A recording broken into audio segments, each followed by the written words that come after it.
এজন্য দোস্ত, যে যাই করছো করো বাবা, অসুবিধা নেই, কোনো সমস্যা নেই। 8টা 9টাই বাজবে, 9টা 10টা বাজে যাবে।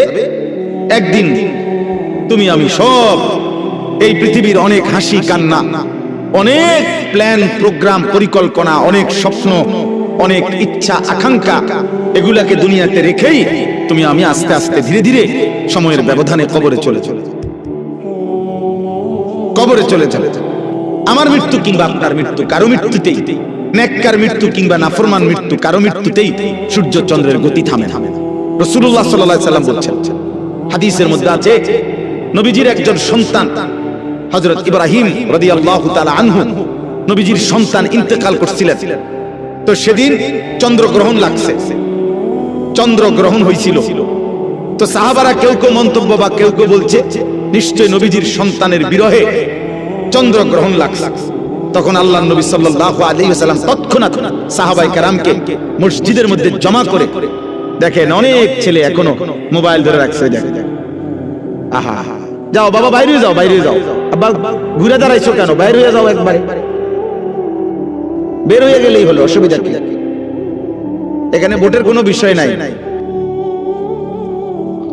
জি, অতএব বলতেছে রাসূলুল্লাহ সাল্লাল্লাহু আলাইহি ওয়াসাল্লাম তখন সাহাবায়ে কেরামকে মসজিদে নববীতে ডাকছে, ডাইকা নবীজি খুতবা দিয়া বলছে যে আল্লাহর কসম সাহাবারা শুনো, নিশ্চয়ই কারো মৃত্যুতে সূর্য গ্রহণ কিংবা চন্দ্র গ্রহণ হয় না, হয় না, বরং সেটা আল্লাহ তাআলার কুদরতি নিজাম, আল্লাহ তাআলার কুদরতি নিজাম। সবকিছু আল্লাহ তাআলা তার ধারাবাহিক নিজামে আল্লাহ তাআলাই চালাচ্ছেন।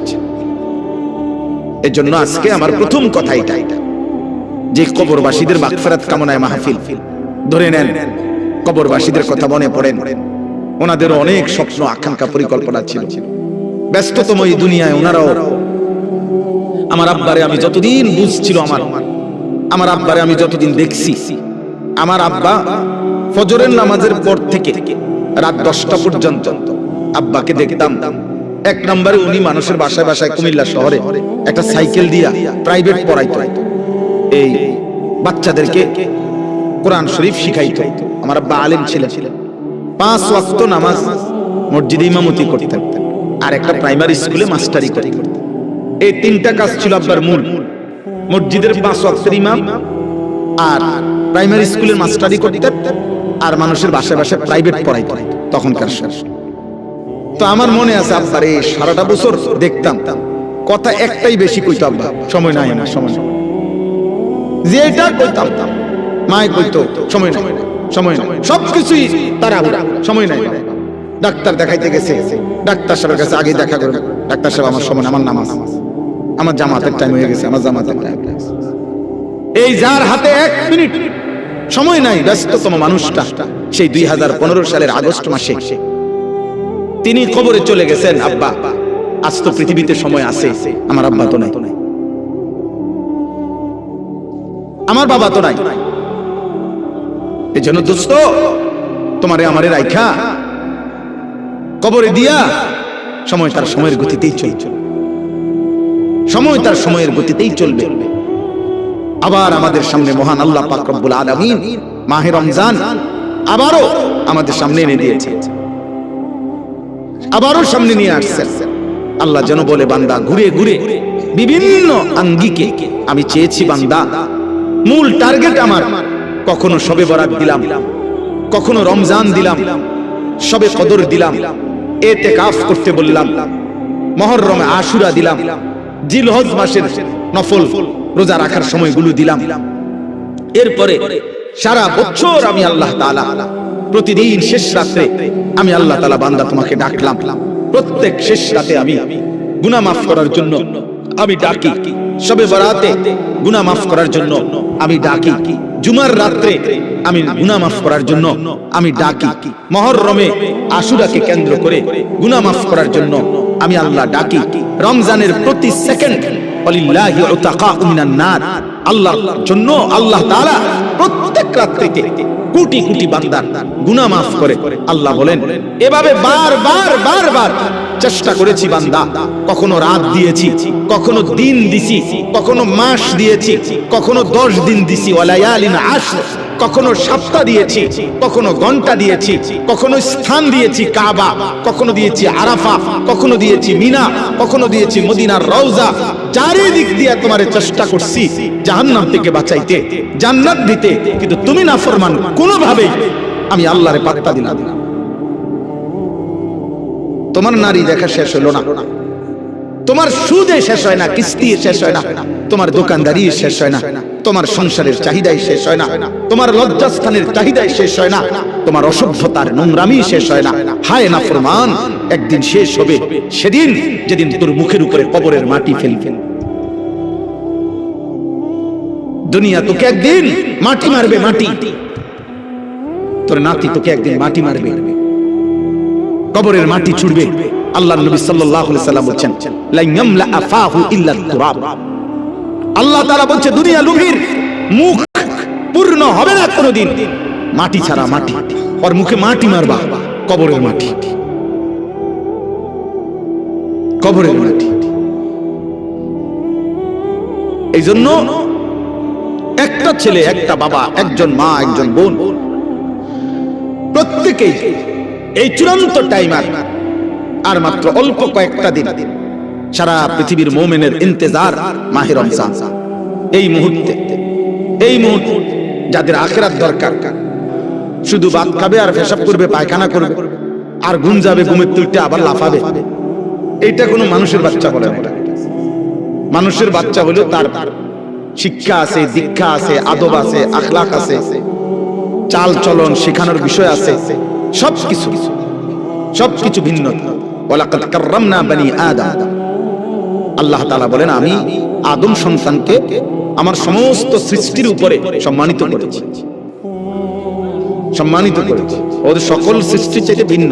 মানুষকে গরু ছাগলের মতো না, বরং মানুষ ভিন্নতা আছে। তাকে আল্লাহ তাআলা সবকিছু শিখাইছে। এজন্য নবী সাল্লাল্লাহু আলাইহি ওয়াসাল্লাম পেশাব, পায়খানা, ওযু, গোসল, আহার, নিদ্রা, হাঁটা চলা, খাদ্য খাবার, 24 ঘন্টা যা কিছু জীবনের একটা নিঃশ্বাস কেমনে ফেলবে, আল্লাহর নবী সাল্লাল্লাহু আলাইহি ওয়াসাল্লাম তাও উম্মতকে শিখাইছে। কারণ মানুষ শিখতে হয় কারো হাতে, মানুষ গড়তে হয়, নিজেকে সাজাইতে হয়, কারো তত্ত্বাবধানে নিজেকে গড়ে তুলতে হয়।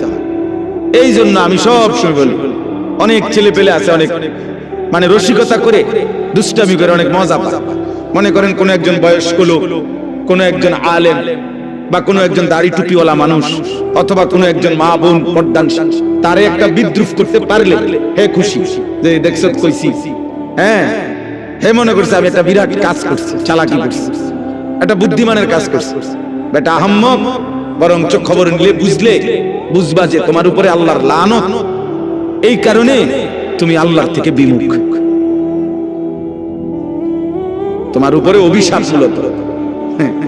এই জন্য তোমার হালাত, এই জন্য তোমার হালাত। তোমার 365 দিনে, এক বছরে এমন একজন কেউ জোটে নাই যে তোমারে একবার মনে করাই দিবে যে কিরে আব্বা ফজরের নামাজ পড়তি না। এই কথাটুকু বলবে, তোমার এটা দুর্ভাগ্য। এমন একজন মানুষ জোটে নাই তোমার কপাল।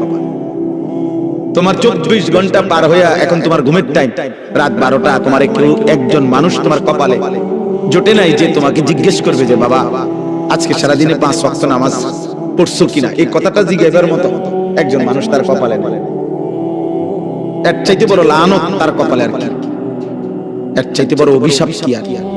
খায় দায়, ঘুম যায়, আবার উঠে পেশাব পায়খানা করে, জন্তু জানোয়ারের মতো। জানোয়ার খায় দায়, ঘুমায়, পেশাব পায়খানা করে, আবার উঠে। এক হাইওয়ান, এক জানোয়ার, এক পশু, যে পশু আল্লাহ নাই, সেজদা নাই, আখিরাত নাই, হালাল হারামের কোনো পার্থক্য নাই। এই তো জন্তু জানোয়ারের আখলাক। এই জন্য খুব চালাক মনে করো না নিজে, খুব উল্লাস ফুর্তি করে বললাম। অনেক ছেলে, আমি প্রায় এটা ভাবি, অনেক ছেলে আছে মনে করে খুব বুদ্ধিমান। আরে বুদ্ধিমান না বেটা, তোর বদনসিব বেটা। তোর বদনসিব দুর্ভাগ্য বেটা। আলহামদুলিল্লাহ আমি আমার পুরা ছাত্র জীবন এবং আমার কর্মজীবনেও আল্লাহ আমার এমন মা জুটাইছে। আমার মা প্রতিদিন ফজরের নামাজের জন্য যতক্ষণ ঘুম থেকে না উঠছি, মা ঘন্টা ফিটাইয়া, স্কুলের ঘন্টা টুংটুং করে বাজায়, যে ঘন্টা দিয়া বাইরে বাইরে দরজার সামনে আমগরে উঠাইছে, আমগরে উঠাইছে। আলহামদুলিল্লাহ বহুদিন আমার যখন একটা বাচ্চা হইছে, আমার বিবি বাচ্চা আছে, আমার সন্তান আছে, তখনও মা আমগরে দরজার সামনে আইসা দরজার ঘন্টা ফিটা কইতা, মা উঠছি তো? কইতো না, উঠ, দরজা খোলো, লাইট জ্বালাও। শোয়ার থেকে উঠছি তো কইলে হইতো। তাহলে এটা সৌভাগ্য আমার জীবনে,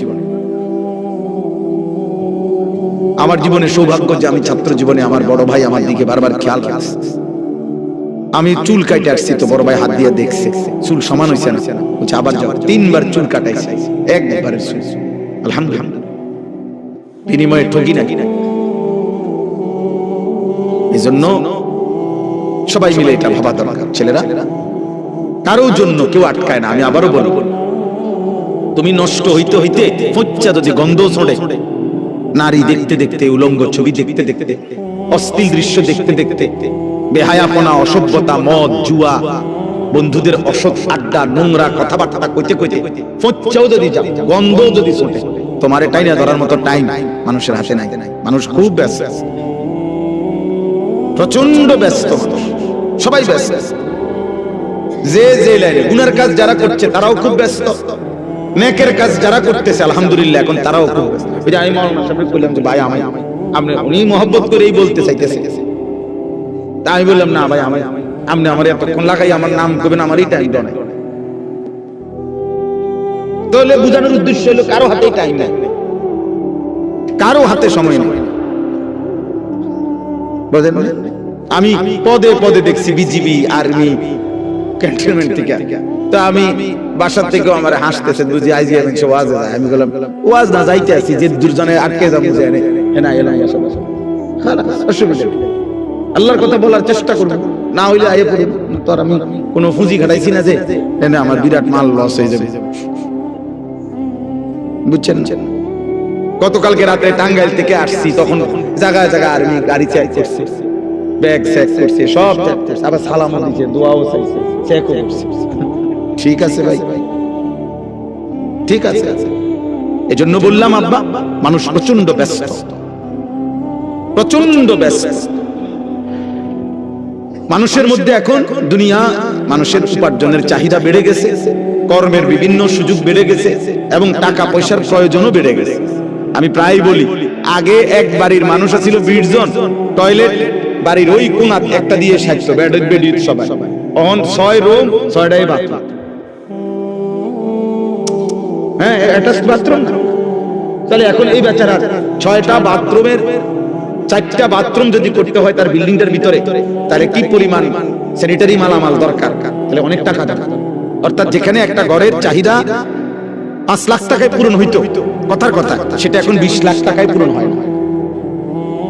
তাহলে মানুষের এই 15 লাখ টাকার যে ঘাটতি, কমতি, এটা উপার্জনের জন্য তাকে আরো ব্যস্ত, বেশি পরিশ্রম করতে হচ্ছে।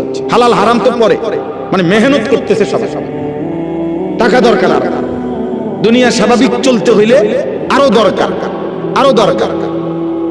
আমি বোঝানোর জন্য বলছি, চেহারা দেখো তোমরা, একটা ছেলে দেখো, একজন ছেলে দেখো, মুসলমানের সন্তানের চেহারা এমন হওয়ার কথা। আল্লাহ কোথায়, নামাজ কোথায়, সিজদা কোথায়? কেউ জিতলেই কি হবে, কেউ হারলেই কি হবে? হ্যাঁ, যেই জিতুক তার হাতেই তো আমাদের ভাগ্যের পরিবর্তন হয়ে যাবে, ঠিক না? কথা বলে না? হ্যাঁ, আমাদের ভাগ্যের পরিবর্তন হবে না, আমাদের অবস্থার পরিবর্তন হবে। তো আমাদের অবস্থার পরিবর্তন কার হাতে? আল্লাহর হাতে। ইউকাল্লিবুল্লাহু আল-লাইলা ওয়ান-নাহার, রাত্র এবং দিন পরিবর্তন করেন আল্লাহ। আল্লাহ ওয়া মিন কুল্লি শাইইন খালাকনা যাওজাইন লাআল্লাকুম তাযাক্কারুন ওয়াস-সামাআ বানাইনাহা বিআইদিন ওয়া ইন্না লামুসিউন। আল্লাহ বলেন আসমান আমি বিছিয়েছি, জমিন আমি বিছাইছি, সব কিছু জোড়ায় জোড়ায় আমি করেছি, জমিন থেকে ফসল আমি উৎপন্ন করছি, আসমান থেকে বৃষ্টি আমি নামাচ্ছি, প্রতিদিন